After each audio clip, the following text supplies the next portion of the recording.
Hello my fellow bibliophiles, and welcome to the Gemological and Jewellery Book Club. My name's Jerry Yacoubellos, and today's video we're going to get into the nitty-gritty of collecting. What this means is we will review the copyright page, which is very important to us collectors. We will look at a few other details that we haven't touched on yet, which are important, and some people like to chase them, some people don't, but whatever your interests and desires are, we'll try and cover them all in this series. Now getting into it, the almighty copyright page. This page is important because it has a lot of details. For example, the date the book was published, the ISBN number, but that applies from 1970 onwards, and prior to that there was no ISBN number. And it's a great reference if we're looking for a book. If we have the number, we can look it up in the internet and we can find it in different sites that sell books. So it's an easy way of doing it. The first edition. This is all copies that were printed in the same typeface when the publisher printed the book. Then we have in collecting terms, and that is the date the book was first published or commercially published. Here we have a first edition book, and as you can see there's only one date down here, and this is first edition. On occasion, the book is sold out and it's reprinted. This reprinting doesn't mean that there's been any changes made to the original edition. Here is another book which has been printed multiple times, but it's a good example because here we can see it's been printed 1947 and with a second printing, and with subsequent printings or editions going all the way down to 11th. So this is the 11th edition of this particular book. If we were a true collector, we'd get each and every single one of these years. But can you imagine the space it would take? With the first editions, some of the older copies, the date is written in Roman numerals. So if you don't know, you know Roman numerals, I suggest that you learn. Okay, from the first edition we look into the second aspect, and that is the limited edition. And that means that the print run has been limited to a certain number. For example, one of 100, one of 250, one of 1,000. The number is irrelevant, it's just a limited printing. This is another type of book that I like to chase. The number doesn't really matter to me. Now there are several different types of limited editions, or the way they present themselves. This one is a limited edition. There's only 1,500 printed, and what they have done is just put the number of the copy here, and that's it. It doesn't say how many were printed, but I know that 1,500 of these were done. Then other people will go into more detail, and what they have done is put the number of the copy out of so many, and they have signed it, and that's for me a bonus. Any limited edition book is always welcome in my collection. Also welcome in my collection are any books that are signed by the author. Now there are different degrees of signings or autographs.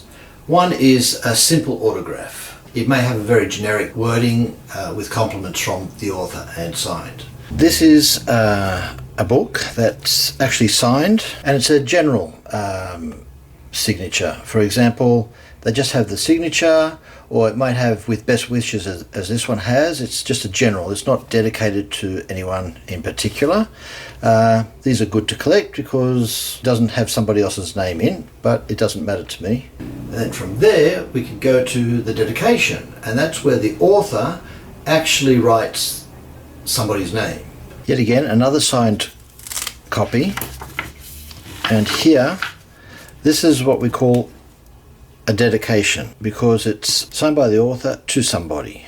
that happens to be me. And that's dedicated. That's a dedicated copy. And then from a dedication, you go to an inscription. And this is where the author actually writes a lot more than just a few words.